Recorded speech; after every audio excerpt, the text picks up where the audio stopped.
بسم الله الرحمن الرحيم الحمد لله رب العالمين الحمد لله الذي هدانا لهذا وما كنا لنهتدي لولا أن هدانا الله أشهد أن لا إله إلا الله وحده لا شريك له وأشهد أن محمدا عبده ورسوله اللهم صل على محمد وعلى آل محمد كما صليت على إبراهيم وعلى آل إبراهيم إنك حميد مجيد اللهم بارك على محمد وعلى آل محمد كما باركت على إبراهيم وعلى آل إبراهيم إنك حميد مجيد ورضى اللهم عن الخلفاء الراشدين والصحابة أجمعين ومن تبعهم بإحسان إلى يوم الدين ما بعد السلام عليكم ورحمة الله وبركاته. Mes sœurs, mes frères, les louanges et les remerciements, les éloges ne sièrent qu'au vivant qui ne meurt pas. Je nomme Allah, le Seigneur de la création, celui qui a tout créé sans besoin, le premier qui n'a pas de début, le dernier qui n'a pas de fin, l'apparent, le dominant sur toutes choses, le miséricordieux par essence, par excellence, l'omnipotent, l'omniscient. Nous le louons donc, nous revenons vers lui repentant, nous lui demandons protection contre les conséquences de nos péchés, et lui se lance à l'ombre. Ce sont les péchés, n'est-ce pas, qui voilent le cœur. Et contre les tendances de l'âme. L'âme ordonne le mal, hormis celle à qui Allah fait miséricorde. Celui que Allah guide, nul ne sera l'égaré. Celui qui est privé de sa guidée, nul ne sera lui montrer le droit chemin. J'atteste donc qu'il est le seul. Digne d'adoration est le pourvoyeur, le créateur, celui qui ordonne et celui qui gouverne toutes choses. J'atteste de la véracité, de l'exemplarité, de la prophétie de Muhammad ibn Abdillah envoyé par son Seigneur subhanahu wa ta'ala, bien qu'il soit son serviteur, le meilleur de ses serviteurs, qu'il soit donc envoyé comme miséricorde pour les univers. Qu'Allah bénisse ce prophète, sa famille, ses compagnons, tous ceux qui les auront suivis dans le droit chemin et nous fassent l'honneur d'en faire partie. Ensuite donc, bienvenue dans ce jardin du paradis parmi donc les cercles où on évoque Allah subhanahu wa ta'ala dans cet épisode donc de notre série que nous avons nommé le devoir d'invoquer. Allah subhanahu wa ta'ala se fâche contre celui qui ne l'invoque pas.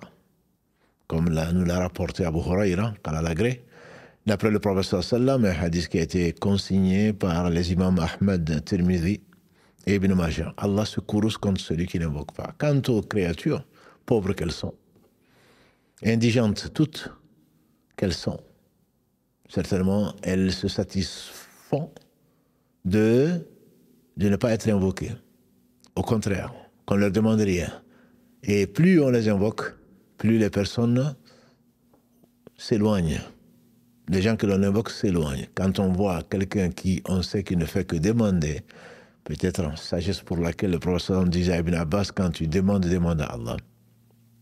Quand tu invoques, invoque Allah. Et donc, c'est toute la différence entre celui qui est parfait, celui qui est riche.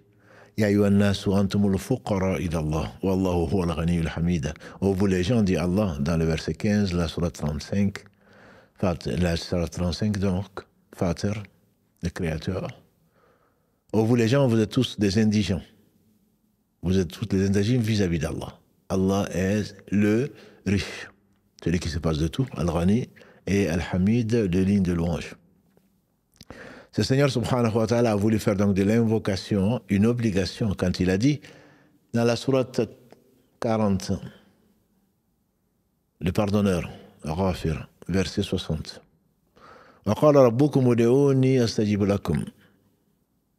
Ton Seigneur a décrété, il a ordonné, il a dit, et ce sont des ordres, invoquez-moi, je vous répondrai. Et ceux qui s'enflent d'orgueil et qui ne veulent pas m'adorer, et là donc il a fait le parallèle entre l'invocation et l'adoration. Ils tomberont dans l'enfer, humiliés. Et en effet, le prophète sallallahu alayhi wa sallam, d'après Nu'man ibn Bashir, qu'Allah l'agrée, hadith rapporté par l'imam Ahmad et l'imam Tirmidhi, qu'Allah le fasse tous miséricorde, le prophète sallallahu alayhi wa sallam a dit Ad-du'ahu al-ibada. Si tu veux connaître l'invocation, plutôt l'adoration, c'est l'invocation. Le synonyme de l'adoration, c'est l'invocation.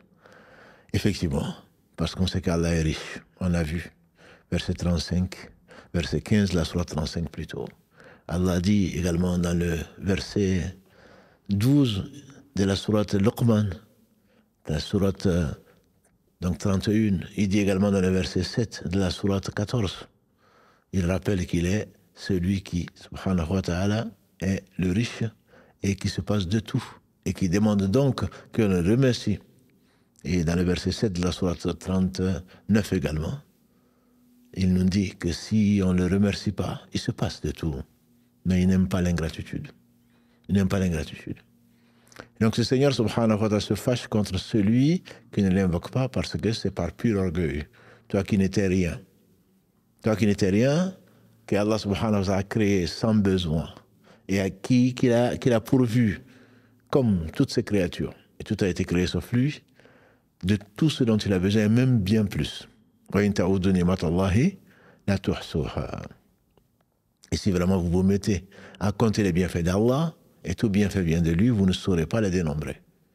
Sourate 16, verset 18. Allah dit également dans la sourate Ibrahim, alayhi salam, 14, verset 34, si vraiment vous vous mettez à compter les bienfaits d'Allah, jamais vous ne saurez les dénombrer. Et Allah ne demande pas autre chose que de le connaître, de l'adorer, de l'invoquer, de ne rien lui associer. On a vu donc la semaine dernière quelques causes, quelques obstacles à l'invocation. Et pourtant, l'invocation, c'est la solution à tout problème. Le prophète sallam a dit, personne n'invoque Allah subhanahu wa ta'ala sans qu'il ne réponde à son invocation. Soit en lui donnant ce qu'il veut, soit en retardant, soit en lui donnant en échangeant, mieux que cela, soit en lui retardant au jour du jugement dernier. Allah répond toujours à l'invocation, parce que sa promesse est vraie. Et donc, pourquoi Allah n'invoque pas? Pourquoi Allah a plutôt invoqué? Nous ne voyons pas le résultat directement, parce qu'on est impatient, bien sûr. Le prophète alayhi salam nous a enseigné que celui qui est patient, très certainement, Allah va répondre. Anas bin Malik radiallahu ta'ala a dit dans ce qui a été rapporté par l'imam Ahmed, qu'Allah lui fasse miséricorde, le musulman sera toujours dans la droite voie tant qu'il ne s'impatiente pas. On a demandé à Rasulallah sallallahu alayhi wa sallam comment il s'impatiente. Il dit, j'ai invoqué, je n'ai pas été exaucé, donc il abandonne. Et Allah aime être invoqué, nous avons dit, et insisté. Le prophète sallam lui-même insistait. Il insistait donc, et quand il demandait avec insistance, et il demandait 3 fois, souvent. Il répétait, pas pour faire bien entendre, pour insister sur l'importance des choses, il les répétait. Et notamment dans l'invocation, il invoquait Allah subhanahu wa ta'ala abondamment. Et quand il demandait à Allah, et il insistait, parce qu'il le connaissait, subhanahu wa ta'ala. Et donc, cette invocation a des causes. Ibn Qayyim, qu'Allah fasse miséricorde, a donné ce très bel exemple. Il dit, c'est comme quand on a un arc, et puis on veut l'utiliser pour la chasse ou pour viser quelque chose. Il y a l'arc, bien sûr, il y a la corde, et si la corde n'est pas tendue comme il le faut, très certainement, on n'atteint pas, ça n'a pas la même force. Et la flèche n'atteindra pas l'objectif, en tout cas pas avec la force que l'on désire. Et donc il peut y avoir des défauts, soit dans l'invocation même, soit dans la personne qui invoque. Dans l'invocation même, puisque Allah subhanahu wa ta'ala a mis dans la bouche du prophète sallallahu alayhi wa sallam que l'invocateur donc est répondu tant que son invocation ne conduit pas à une injustice ou à un péché. Et tout péché est une injustice. Et Allah interdit l'injustice. Parce qu'il sait ce qu'il va arriver, ce qui n'est pas si ça avait été ce que ce serait. Comme le fait de couper le lien de sang ou autre chose. Allah sait que s'il sait que nous demandons, s'il nous le donne, et il est le riche, ça peut amener des choses que lui sait et que nous on ne sait pas. Wallahu ya'lam, antum la ta'lamun. On va revenir encore sur ce verset 216, la sourate al-Baqarah, pour se le rappeler.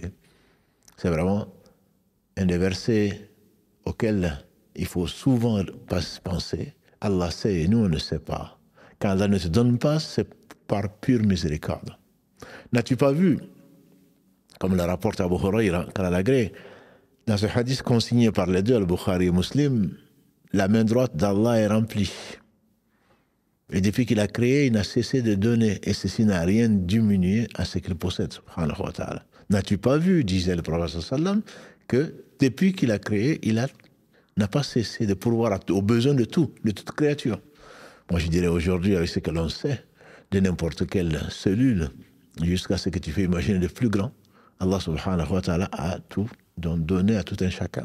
Et pourtant, cela n'a rien diminué à ce qu'il possède. Comme il le dit dans le hadith que nous connaissons et que nous aimons, que les savants du Sham aiment beaucoup, qui est le hadith Abu Dhar, conseillé par l'imam Muslim, où Allah dit « Ya ibadi inni haramtu dhulma ala nafsi, wajaltuhu baynakum muharrama » Voilà, tadhalamu, mes serviteurs, je me suis interdit l'injustice, je vous la rends interdite entre vous, ne vous faites pas injustice, jusqu'à ce qu'ils disent « Ô mes serviteurs, hommes et djinns réunis, les hommes et les esprits, si vous mettiez sur un parterre, quelque part sur la terre, tous, et que chacun demande tout ce qu'il veut, et que je donne à chacun ce qu'il veut, ce qu'il demande, cela n'amoindrait rien à ce que je possède, pas plus qu'une aiguille trempée dans l'eau de la mer, c'est que ça peut changer donc comme volume.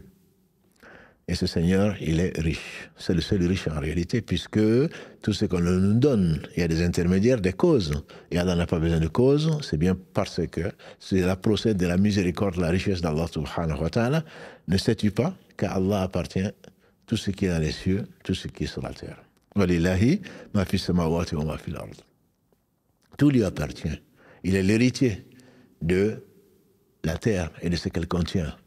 Quand il va décréter, il a déjà décrété, quand il va ordonner que ce décret se réalise, quand il y aura la fin du monde, il dira An al-Malik, ou An al-Malik, Ain al-Muluk. Je suis le roi, où sont les roitelets de ce bas monde?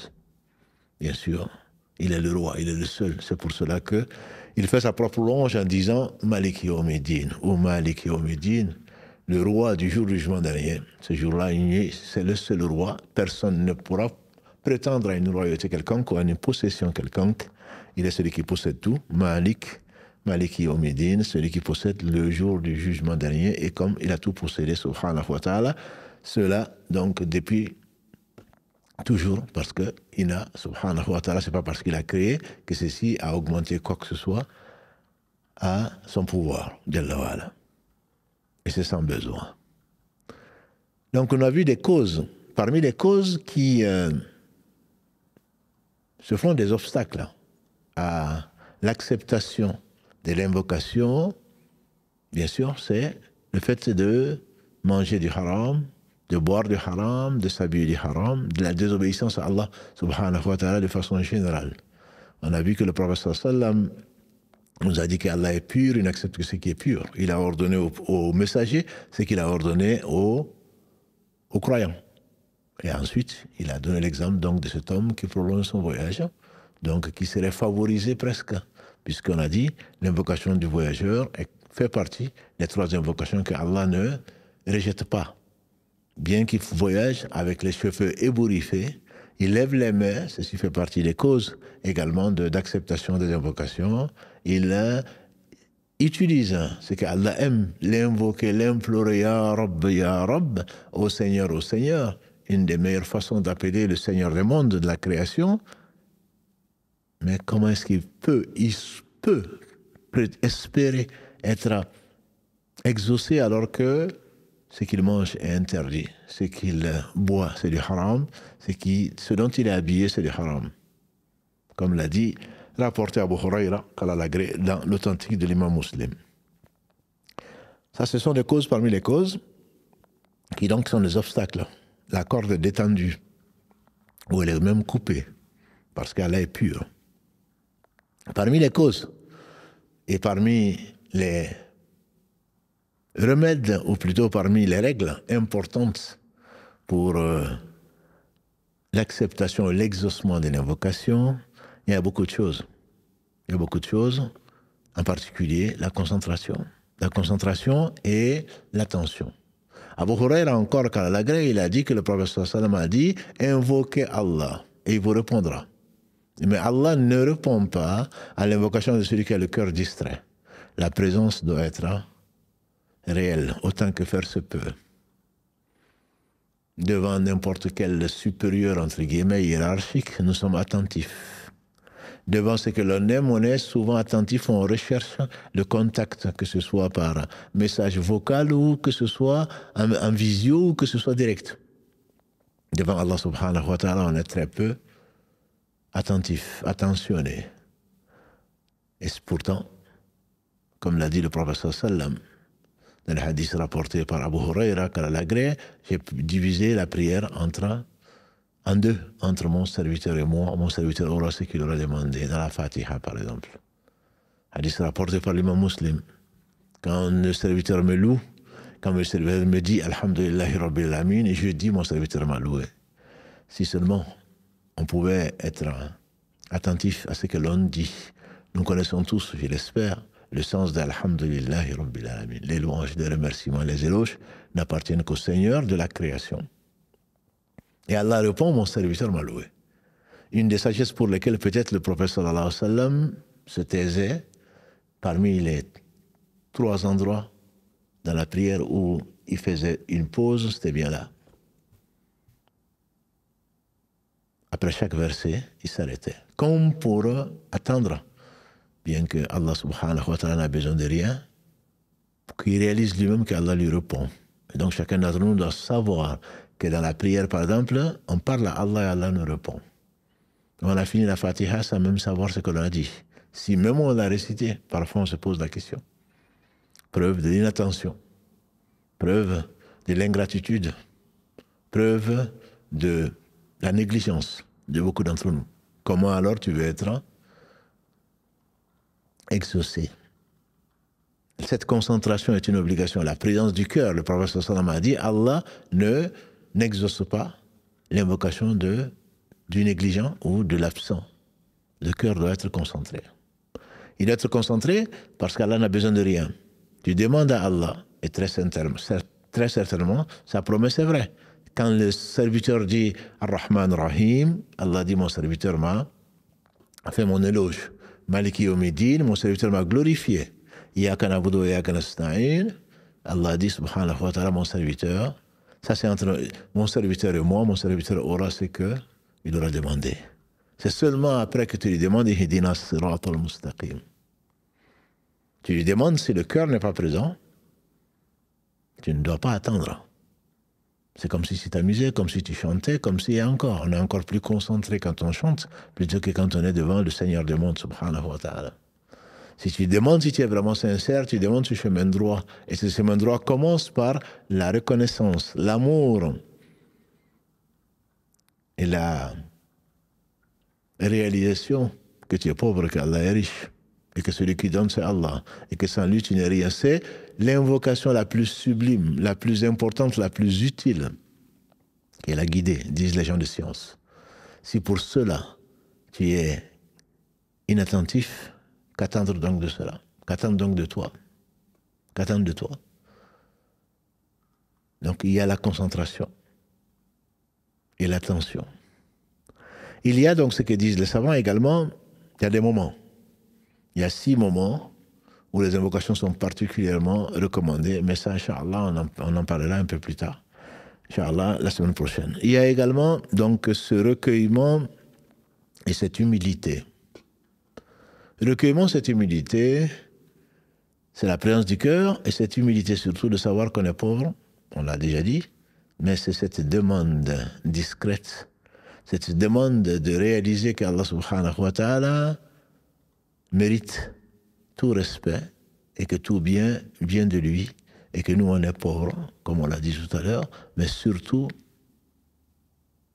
que l'on sache que sans Allah on n'est rien. On a besoin d'Allah. On ne peut pas se passer d'Allah le temps d'un clin d'œil.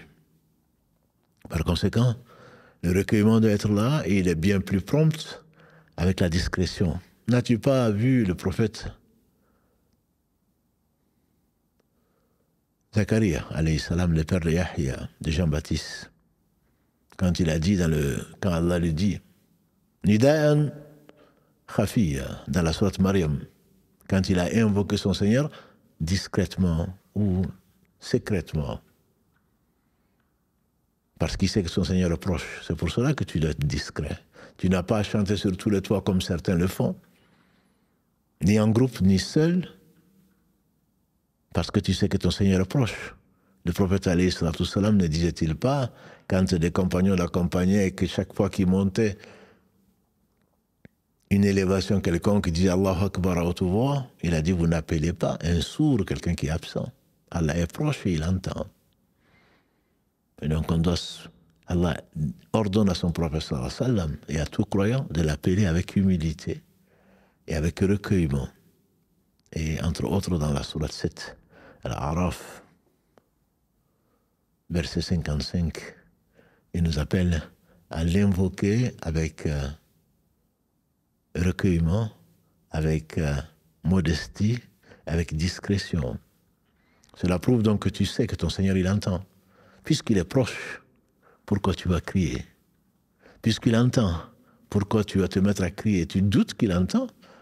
Il entend parfaitement, quelle que soit la diversité des langues et de ses créatures, et tout invoque Allah.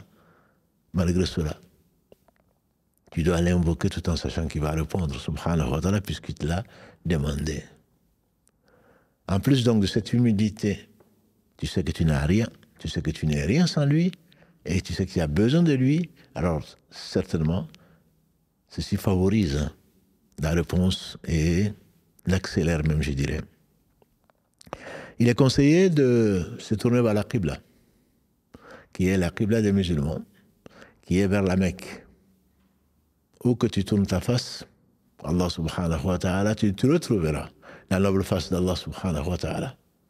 Mais Allah a voulu faire de cette Qibla, donc la direction où tu dois se tourner, il a voulu en faire donc le point de mire de tout croyant.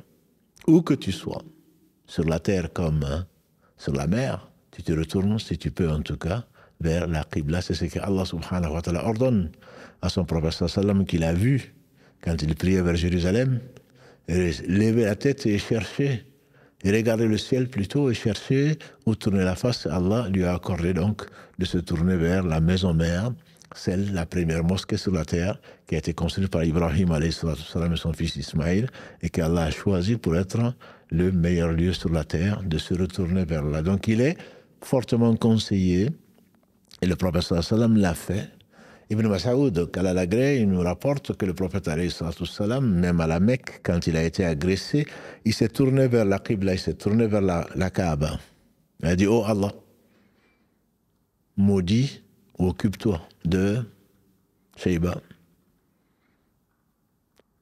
Utba, Uqba, Ibn Rabi', Walid, Ibn Uqba, Abu Jahl. Et comme l'a dit Ibn Mas'ud, je les ai tous vus morts au soleil à Badr, parmi les 70 tués lors de la première confrontation entre les musulmans et les non-musulmans à Badr. Et c'est un hadith qui est authentique, rapporté par les deux, à savoir Al-Bukhari et Muslim, qu'Allah leur fasse tous deux miséricorde ainsi qu'à tous nos savants. Omar ibn Khattab, radiallahu ta'ala, rapporte également donc que le jour de Badr, et on connaît le hadith qui a été rapporté par l'imam Muslim, le jour de Badr, le prophète sallam, quand il a mis les armées en rang, il a levé ses mains et il a invoqué son Seigneur subhanahu wa ta'ala, et il s'est tourné vers la Qibla. Et il a invoqué, au point que la cape qui était donc sur son épaule, sur ses épaules, est tombée. Abu Bakr dit, ça suffit à Rasulallah, tu as assez invoqué et ton Seigneur t'a répondu. Et effectivement, Allah en fait allusion à ceci dans la sourate 8, quand Allah dit, subhanahu wa ta'ala, quand il a répondu, il a envoyé les anges, et dans un hadith, les anges du 4e ciel, qui sont venus donc assister les croyants qui étaient venus pour autre chose qu'une guerre, mais que les polythéistes orgueilleux voulaient ridiculiser et voulaient que les Arabes parlent d'eux et voulaient leur donner une leçon. C'est Allah qui leur a donné une leçon. Il s'est tourné vers la Qibla plus d'une fois. Donc quand on peut, quand on veut, on doit se tourner vers la Qibla, concentré, comme on l'a dit, insister, implorer son Seigneur subhanahu wa ta'ala sont des choses qui sont recommandées. Ce sont des règles importantes qui peuvent faciliter, accélérer la réponse. Mais ceci n'est pas une obligation. En effet, quand le prophète sallam un jour, meilleur qu'aujourd'hui, il était sur le mimbar. Il était donc sur la chair. Quand un bédouin est venu dire au messager d'Allah sallallahu alayhi wa sallam, nos bêtes sont mortes, nos cultures sont séchées, il y a de la sécheresse, et invoque Allah pour qu'il nous envoie la pluie. Du mimbar, il a demandé à Allah. Il a demandé à Allah et il n'y avait pas de nuages. Et voilà que les nuages ont commencé à couvrir le ciel de Médine. Et il a plu jusqu'au vendredi d'après. C'était un vendredi. Et un bédouin est venu à nouveau. Est-ce le même ou pas? Le rapporteur ne l'a pas précisé. Au messager d'Allah, nos maisons s'écroulent. L'homme, il est comme ça. Nos maisons s'écroulent et nos cultures sont inondées et on ne peut même plus sortir. Et donc, demande à Allah d'arrêter la pluie. Il a dit, Ya Allah, sur le mimbar, Ya Allah, autour de Médine, pas à Médine. Et on a vu des nuages s'éparpiller autour de Médine et que la pluie s'est arrêtée. Et ceci est facile à Allah subhanahu wa ta'ala. Et donc, ceci, il était sur le mimbar. Et on sait bien sûr que le mimbar, la chair, c'est à l'opposé de la qibla. Parce que quand l'imam fait le prône, il met la chair, il monte sur la chair et il fait dos, bien sûr, à la direction de la Kaaba. Il fait face aux orants qui sont assis là, aux orants ou aux fidèles qui sont en train de l'écouter. Donc c'est ensuite seulement qu'il descend de la chair et qu'il fait qu'il fait la prière en direction donc de la Qibla. Donc étant à l'opposé de la Qibla, il ne s'est pas retourné pour faire l'invocation. Il est resté en face des gens qui étaient dans la Qibla et lui, il est resté donc à l'opposé de la Qibla. Donc ce n'est pas une condition. Pas une condition, simplement quand tu es seul, le mieux, c'est que tu te retournes vers la Qibla. Il y a également les ablutions. Le prophète, alayhi salatu wassalam, il lui est arrivé de faire les ablutions avant d'invoquer Allah subhanahu wa ta'ala. Il s'est purifié, lui qui est le meilleur des hommes, il s'est purifié avant donc de s'adresser à son Seigneur subhanahu wa ta'ala. Et la purification, on sait que c'est la clé de la prière. Et un des noms de la prière, on appelle as-salah. Et salah, ici ou ailleurs, peut vouloir dire l'invocation. C'est pour cela d'ailleurs qu'on parle de salah. Et quand on parle de la salah, en réalité, bien sûr, avec ses obligations et ses sunan et ses choses recommandées, avant toute chose, est appelée salah parce qu'il y a de l'invocation. Et on a vu qu'on invoque Allah subhanahu wa ta'ala dans la Fatiha. On lui demande de nous guider vers le droit chemin. Et c'est l'une des raisons pour lesquelles on l'appelle la salah. Et ce ne sont pas les seules raisons.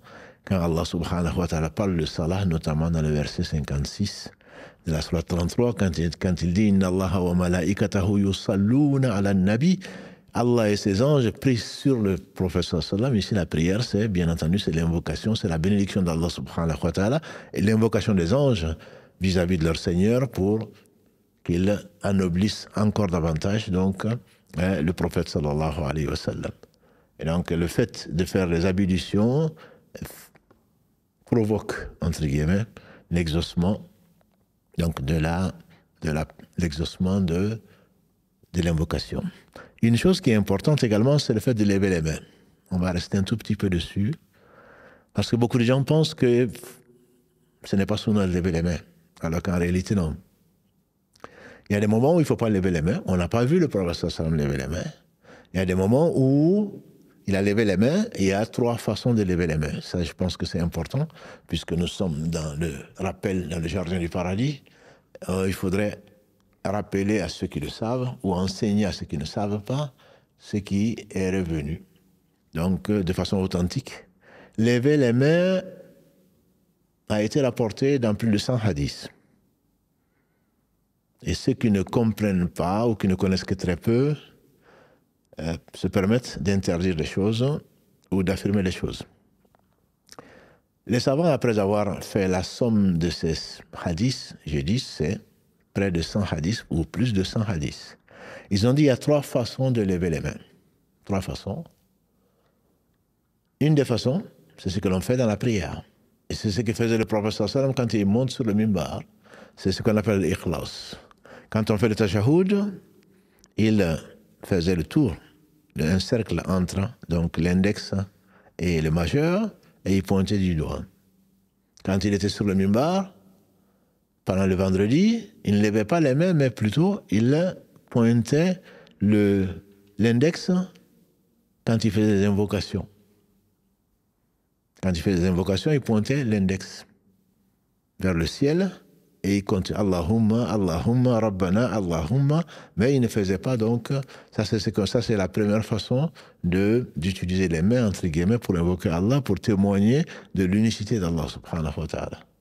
Et quand il était également, hadith très connu, quand le prophète sallallahu alayhi wa sallam, d'après Jabir, quand il était à Arafat et que Allah lui a permis de rappeler les bases de l'islam, et c'était juste avant la révélation, la cause même de la révélation, donc du verset 3 de la sourate 5, quand Allah dit qu'il a parfait l'islam, qu'il a parfait ses bienfaits sur nous et accordé l'islam comme religion. Et là, le prophète, juste avant ça, ce vendredi, et à Arafat, le 9 Dhul-Hijjah, il a dit Allahumma fashhad, quand il a demandé aux gens, vous allez être interrogés sur moi.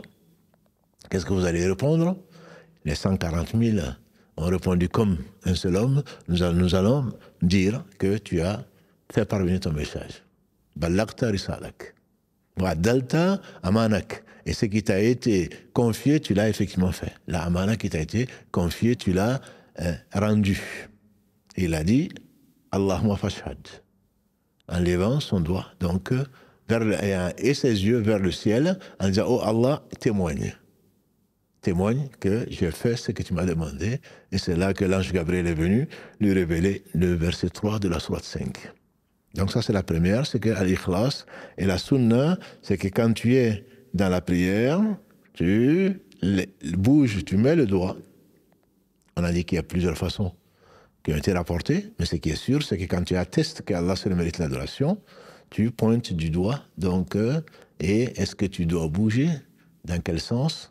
Ou pas, il y a beaucoup d'interprétations. Toujours est-il, ce qui est certain, il mettait donc la main gauche sur la cuisse gauche, la main droite sur la cuisse droite. Il faisait un cercle entre le majeur et donc le pouce, comme vous le voyez, et ensuite il pointait du doigt. Ça, c'est ce qu'on appelle al-ikhlas. Ça, c'est la première façon. La deuxième façon, c'est ce qu'on appelle lever les mains pour la demande en général. Et ceci se fait en général au niveau des épaules. Un peu plus haut, un peu plus bas. À ce niveau-là, on rassemble les deux mains. On les ouvre, les paumes, vers le ciel. Allah subhanahu wa ta'ala est élevé et, comme le dit le proverbe, aide-toi, le ciel t'aidera. Et tout un chacun, même la fourmi, quand Suleiman est sorti pour demander la pluie, et que quand il est sorti, il a trouvé la fourmi sur le dos, en train d'invoquer Allah subhanahu wa ta'ala, et il a dit retournez parce que les fourmis sont en train de demander à Allah subhanahu wa ta'ala la pluie. Allah les aura exaucés. Et donc là, on le fait avec les deux mains collées et en face, donc la paume des mains, les paumes des mains en face du ciel, et on invoque Allah subhanahu wa ta'ala. Ça, c'est la deuxième façon et la plus répandue dans les demandes en général. Ceci se fait donc à Arafat, ceci se fait à Muzdalifa, ceci se fait à Safa, ceci se fait à différents endroits. C'est l'invocation classique, entre guillemets, tournée vers la Qibla, c'est ce qu'on demande. Voilà, ça ce n'est pas dans la prière, bien sûr. Dans la prière, on invoque Allah subhanahu wa ta'ala, où on est le plus proche d'Allah, c'est à la fin de la prière, où donc c'est le doigt, c'est l'invocation avec l'index donc pointé, et pas dans la prière en train de lever donc les mains dans la prière. Ceci n'est pas quelque chose de légiféré, ni en rentrant chez soi, quand nous faisons le doigt, Allahumma salli ala Muhammad, Allahumma ftah li abwaba rahmatika quand on rentre à la mosquée, on ne va pas lever les mains pour cela, mais en dehors de cela, quand on invoque Allah, c'est les demandes que l'on fait, Ya Rabb, Seigneur, Seigneur, comme l'a dit le prophète sallam dans le hadith d'Abu Huraira qu'on a vu tout à l'heure, rapporté par l'imam Muslim, comment il lève les mains en disant Ya Allah, donc ça c'est le fait de rassembler donc les deux mains au niveau des épaules à peu près, les deux mains donc serrées et en face, donc les paumes des deux mains en face du ciel, et donc on invoque Allah subhanahu wa ta'ala. Ça c'est la façon la plus classique, ce que les savants appellent donc lever les mains pour les demandes. Il y a une troisième et dernière façon de faire, de lever les mains, c'est ce qu'on appelle l'invocation de supplication. Donc on supplie Allah. Dans des moments extrêmement difficiles, avant de rencontrer l'ennemi, quand on est dans une détresse profonde, et là, on lève les mains vers le ciel, et c'est là où on voyait les aisselles du prophète sallallahu alayhi wa sallam. C'est que pas seulement les mains ne sont pas au niveau des épaules, les mains sont donc devant soi, et même les bras sont levés au point qu'on voyait les aisselles du prophète sallallahu alayhi wa sallam dans beaucoup de hadiths qui ont été rapportés comme à Badr, comme ailleurs, dans les hadiths rapportés par l'imam al-Bukhari ou d'autres. Donc là, voilà. On demande à Allah, c'est ce que l'on voit souvent dans les photos, mais bon, ça c'est vraiment la supplication. Bien entendu, il n'y a pas, quand on a besoin, ce n'est pas tout le temps qu'il faut le faire, mais quand on sent le besoin, on implore Allah subhanahu wa ta'ala, les deux mains donc dirigées vers le ciel, les paumes dirigées vers le ciel, et même lever les bras, entre guillemets, et implorer avec le maximum de concentration, le maximum d'humilité, et si possible accompagné par des pleurs. Ça peut arriver, c'est une faveur qu'Allah accorde à qui il veut. Quand on est vraiment sincère et quand on se retrouve, on a conscience que sans Allah on n'est rien, c'est à ce moment-là qu'on est le plus sincère. C'est à ce moment-là qu'il faut demander à Allah subhanahu wa ta'ala, et autant que l'on peut, avec confiance, avec amour même. Donc Allah subhanahu wa ta'ala qui possède tout, qui peut tout, et donc qui va répondre comme il a promis aux invocations. Donc voilà trois signes et trois moments, trois façons d'invoquer Allah subhanahu wa ta'ala avec les mains. Donc on a dit, il y a plus de 100 hadiths sur la question. Il y a des choses que l'on voit dans nos mosquées qui ne sont pas correctes. En particulier, bien entendu, il n'est pas permis de montrer, de mettre les paumes vers le sol. Quand on voit des gens le faire, bien entendu, ce sont des ignorants. Ça n'a jamais été rapporté du prophète sallallahu alayhi wa sallam de faire comme ça. C'est toujours les paumes donc vers le ciel. Il n'est pas non plus permis de mettre les paumes à un niveau autre que les épaules, c'est-à-dire le mettre au niveau du nombril ou plus bas que le nombril. C'est plutôt irrespectueux. Si c'est par paresse, pourquoi tu invoques Allah subhanahu wa ta'ala? Salman al-Farisi, qu'Allah l'agrée, dans ce qui a été rapporté par l'imam Abu Daoud et Tirmidhi, qu'Allah leur fasse miséricorde, il dit que le prophète sallallahu alayhi wa sallam, Allah est hayyi, pas Allah, il est al-hayy, le vivant, ici c'est al-hayyi, c'est-à-dire c'est pudique, ça vient de haya. Pudique, trop pudique et trop généreux pour renvoyer des mains vides. Donc c'est la raison pour laquelle on demande à Allah, c'est la raison pour laquelle on peut faire ces gestes-là et demander à Allah subhanahu wa ta'ala donc de nous accorder ce que l'on demande, bien sûr. Il le donnera s'il veut, et on n'a pas à dire si tu veux, et on n'a pas à impatienter. Demandez-moi, je vous exaucerai. Et donc la promesse, le verset est clair, et la promesse est claire, et Allah tient ses promesses.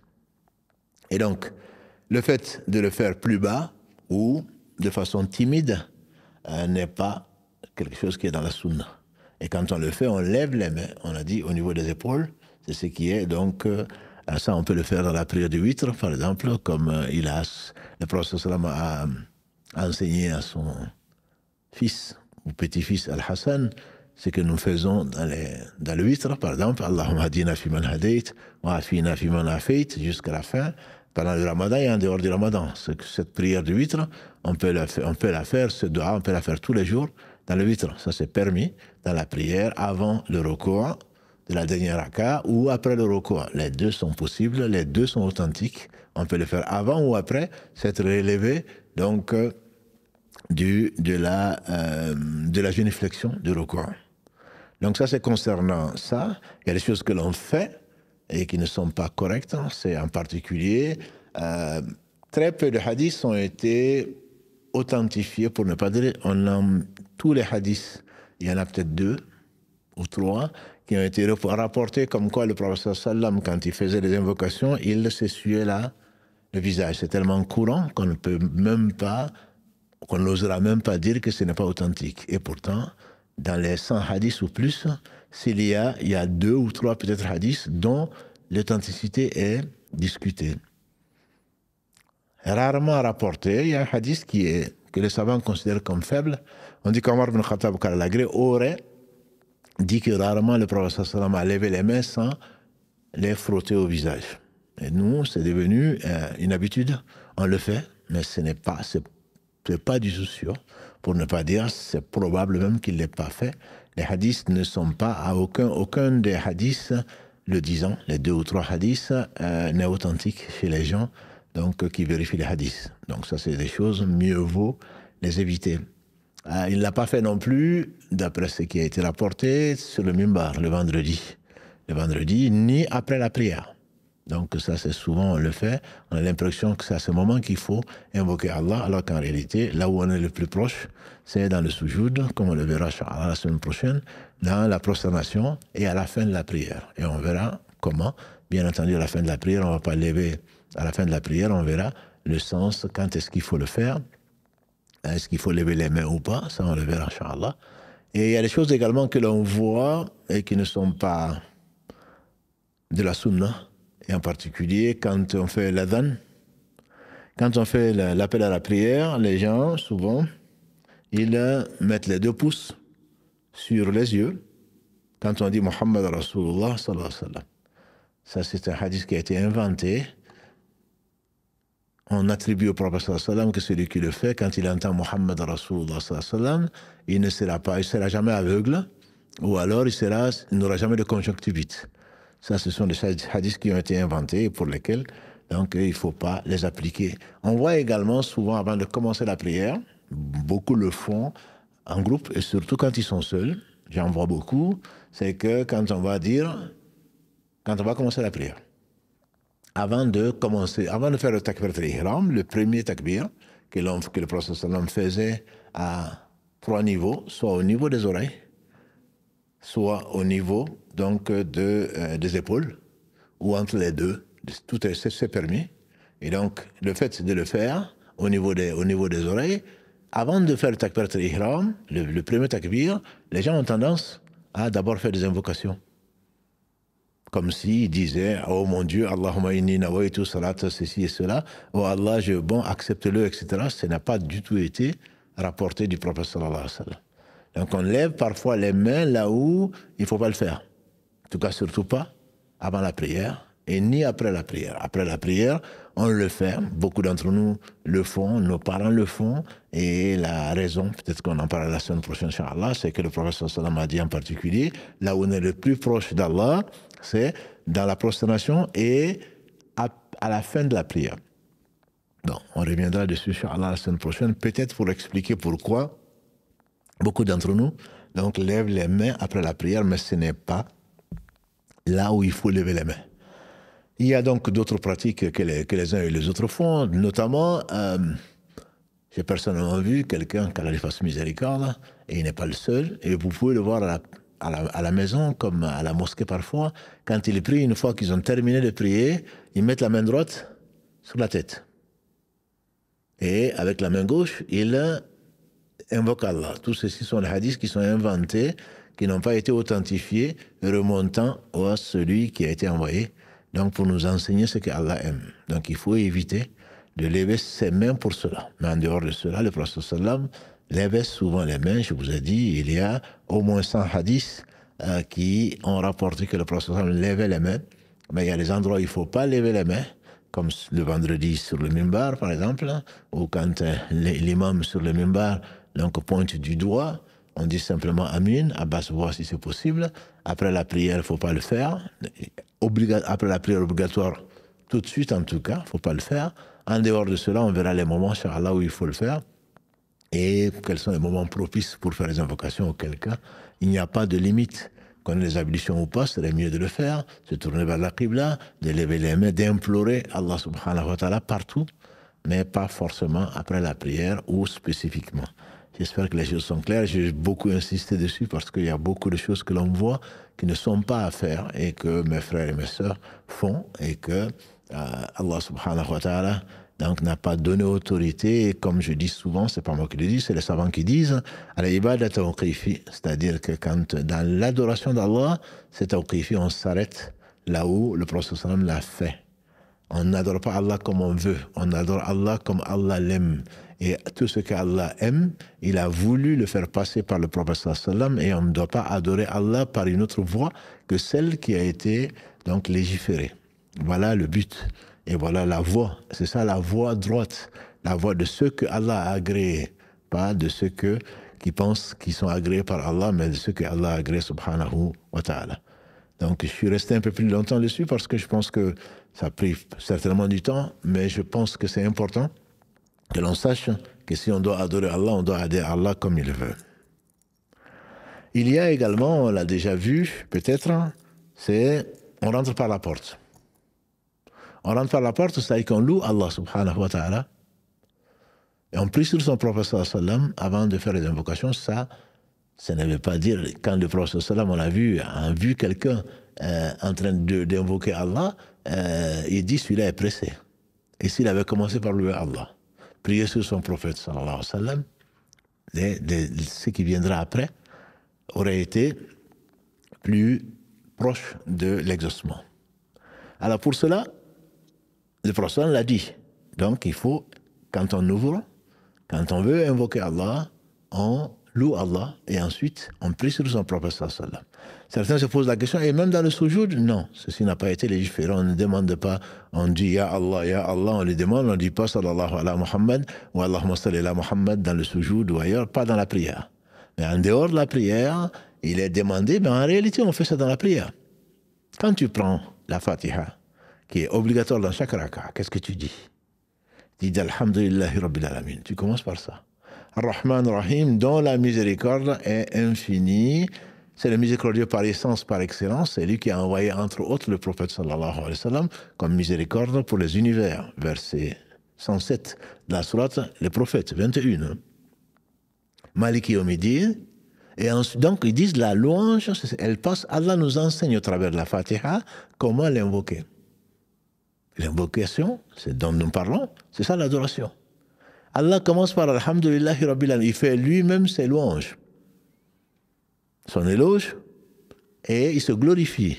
Et après, il arrive au verset central, le verset 4, où il dit Iyyaka na'budu wa iyyaka nasta'in. Iyyaka na'budu, et là donc on rend l'exclusivité de l'adoration à Allah subhanahu wa ta'ala, l'unicité. Et ensuite, Iyyaka nasta'in, donc on va dire son besoin d'Allah subhanahu wa ta'ala. Et c'est de toi seul dont nous implorons le secours. Donc il y a la louange, suivie de l'unicité d'Allah subhanahu wa ta'ala, et troisièmement, suivre son besoin. Et vous allez voir, si on prend toutes les invocations du prophète sallam, en fait c'est ce que l'on trouve dedans. L'invocation qui est la plus connue, enfin la plus simple peut-être, La ilaha illa anta subhanaka inni kuntu minadh dhalimin, du prophète Yunus alayhi salam, il y a d'autres dignes d'adoration que toi, Allah, je faisais partie des injustes. En fait, tu vas retrouver exactement la même chose.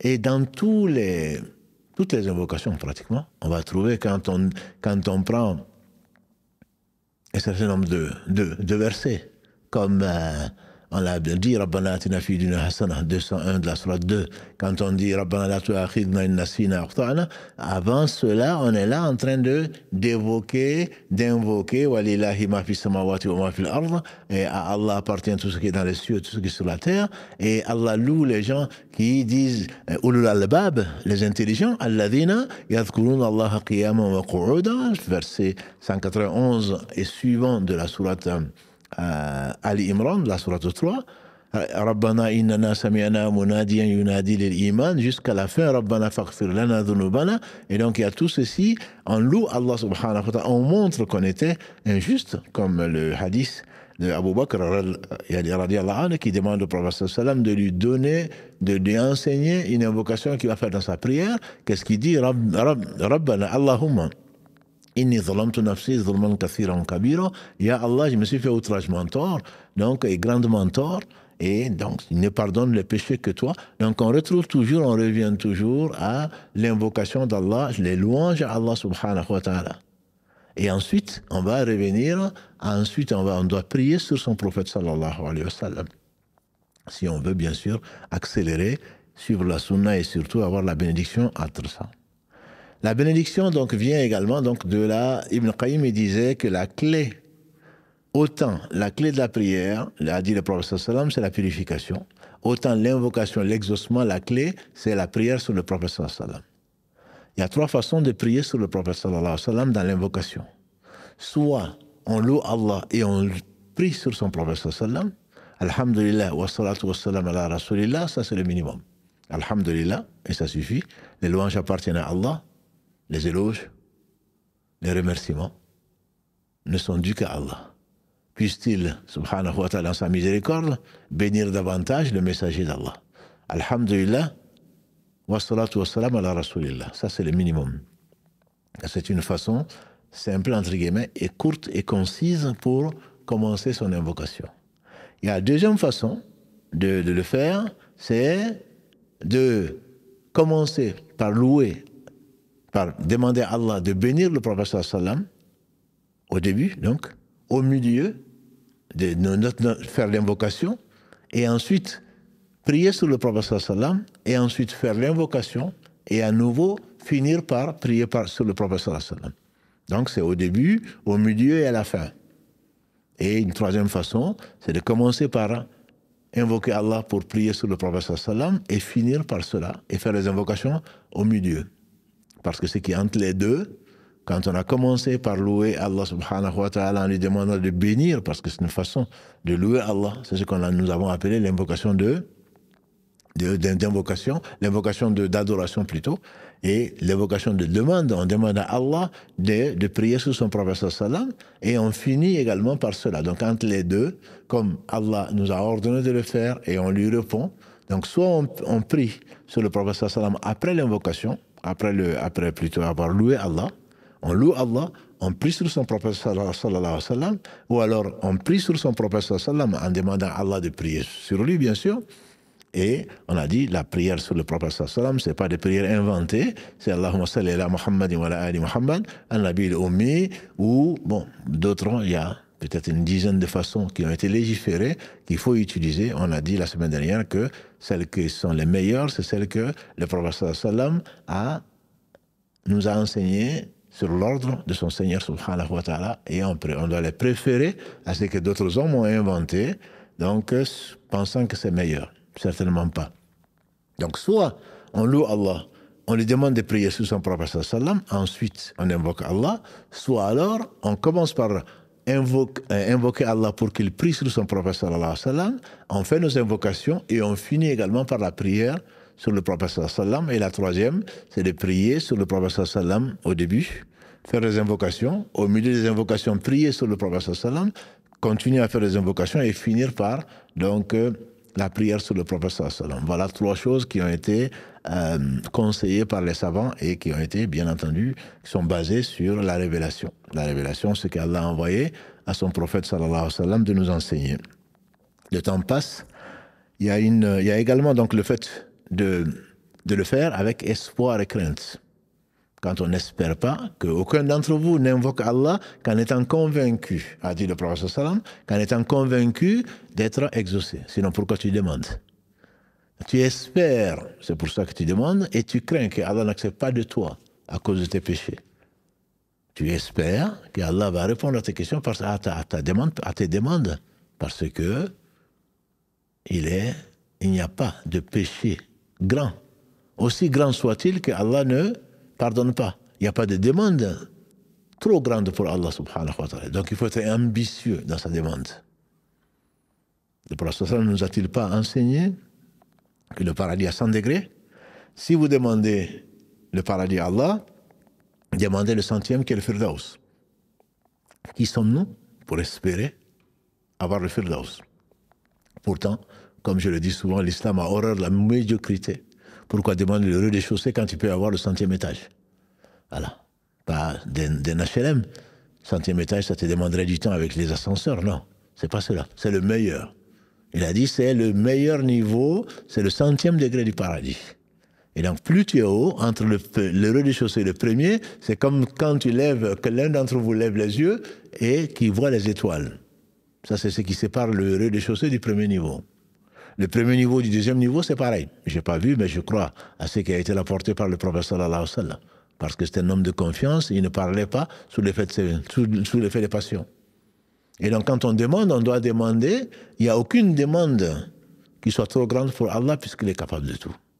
Il n'y a aucun péché qu'Allah ne peut pas pardonner. Comme il est dit dans le verset 53 de la sourate 39, قُلْ يَا عِبَادِيَ الَّذِينَ أَسْرَفُوا عَلَى أَنفُسِهِمْ لَا تَقْنَطُوا مِنْ رَحْمَةِ اللَّهِ إِنَّ اللَّهَ يَغْفِرُ الذُّنُوبَ جَمِيعًا إِنَّهُ هُوَ الْغَفُورُ الرَّحِيمُ. Dis-leur à mes serviteurs, jamais, قُلْ يَا عِبَادِيَ الَّذِينَ أَسْرَفُوا, dis à mes serviteurs, dis aux mes serviteurs qui sont faits, outragement tort.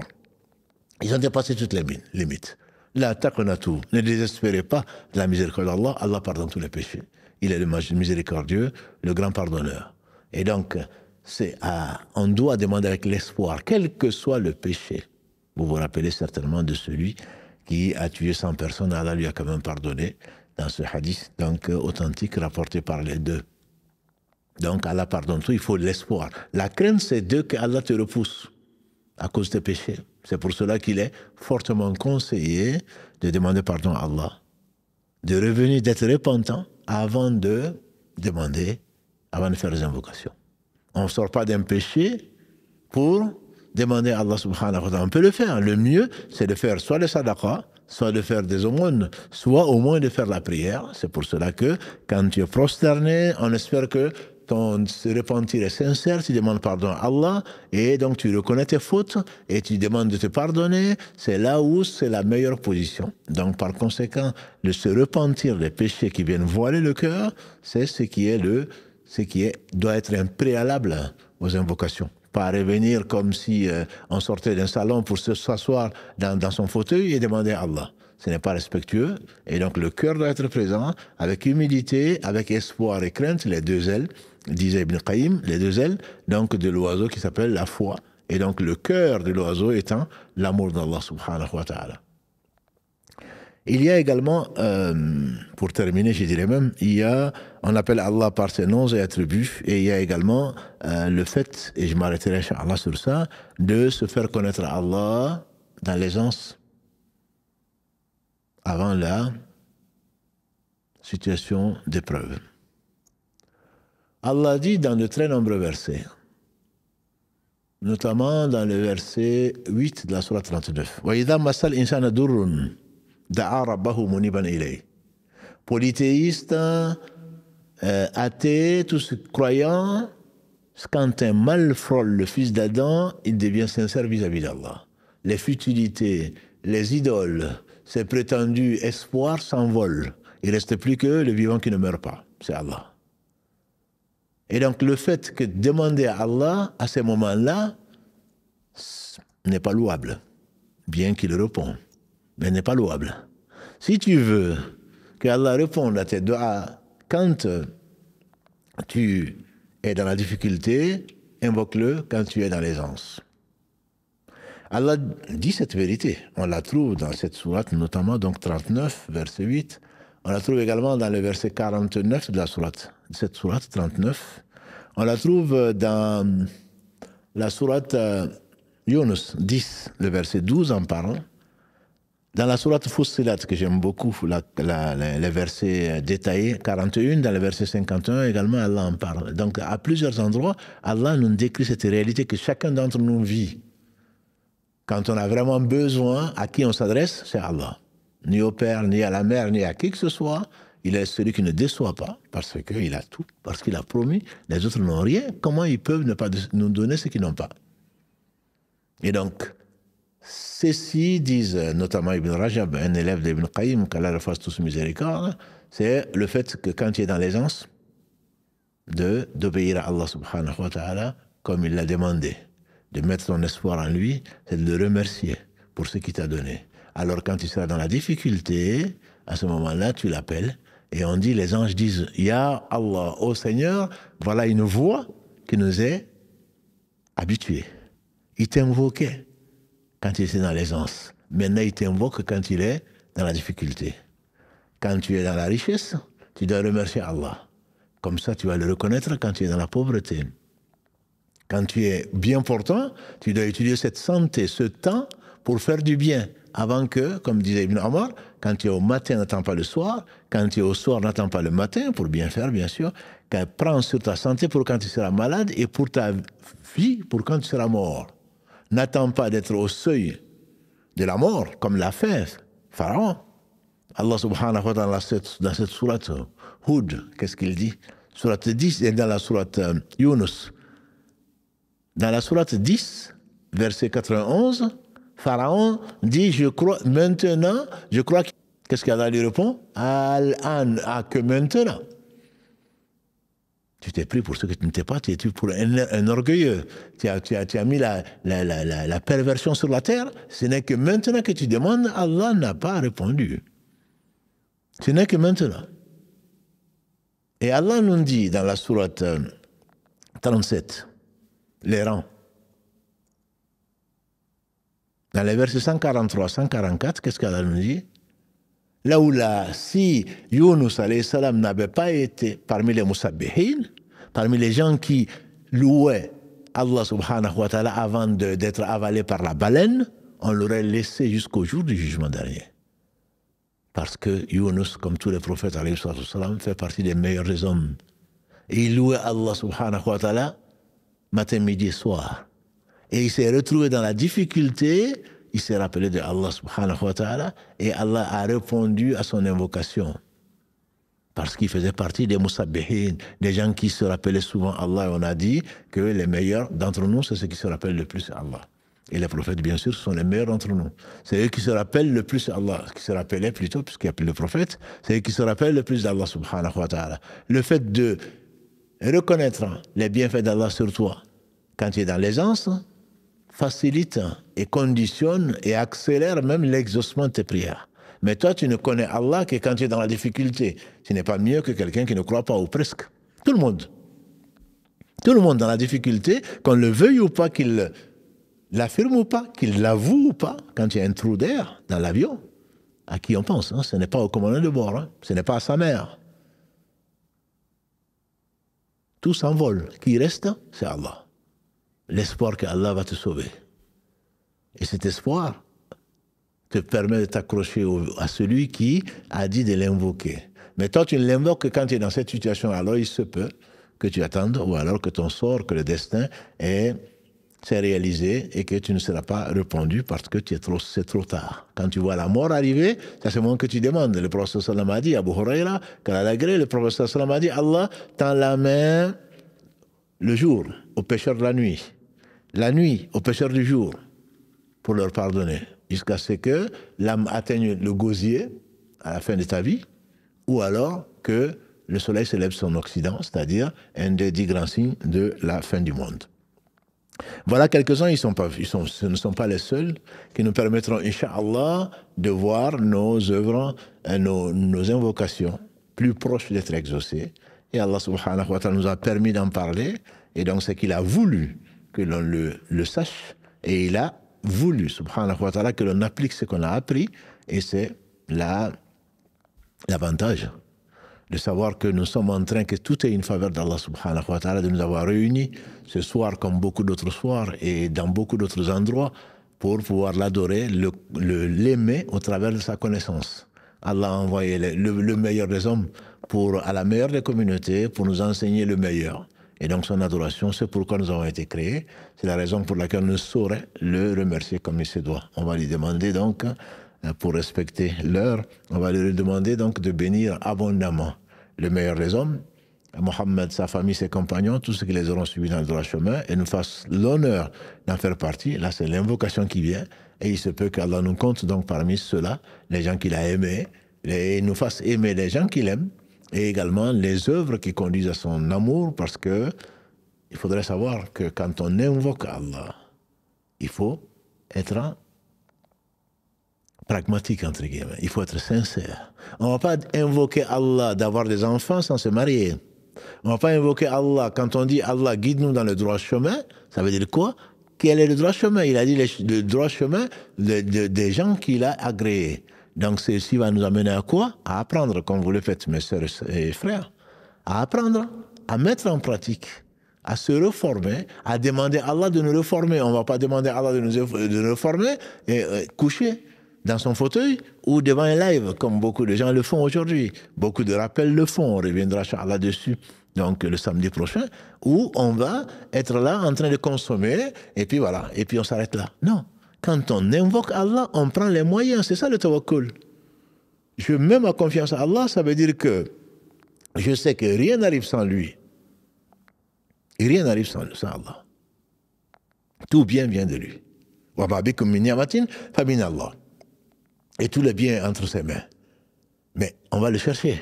Ya Allah, donne-moi ceci, donne-moi cela. Donc je me suis repenti. Je sais que j'étais loin de toi. Rapproche-moi au travers de quoi?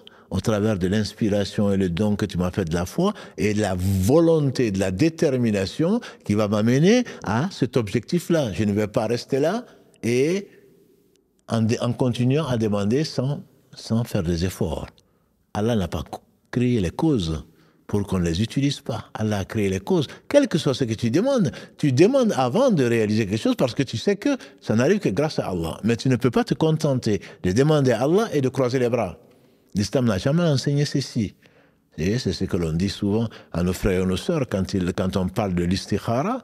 Et moi, je demande à Allah et ensuite j'attends un rêve. Non. Non. Si c'était cela, ça aurait été trop facile, entre guillemets, ça n'aurait même pas de mérite. Je décide d'une chose, je suis déterminé à la faire parce que je pense que le bien est là. Je demande à Allah subhanahu wa ta'ala le bien là où il est. Donc c'est une invocation. Et quelle invocation? Jabir disait, le prophète nous enseignait l'istikhara, la prière de conciliation, comme il nous enseignait le Coran. Donc c'est important. Ici, il dit si l'un d'entre vous décide d'entreprendre une chose. Donc le droit chemin est là. N'en dévie que deux catégories de personnes. Celui qui n'a pas de détermination et qui Allah a maudit, maghdubi alayhim, c'est qui ont encouru la colère d'Allah, ils connaissent la vérité, mais ils ne la font pas. Aucune détermination. Manque de volonté. Et ils sont nombreux parmi les musulmans, et ceux qui ne connaissent pas, bien sûr, la vérité.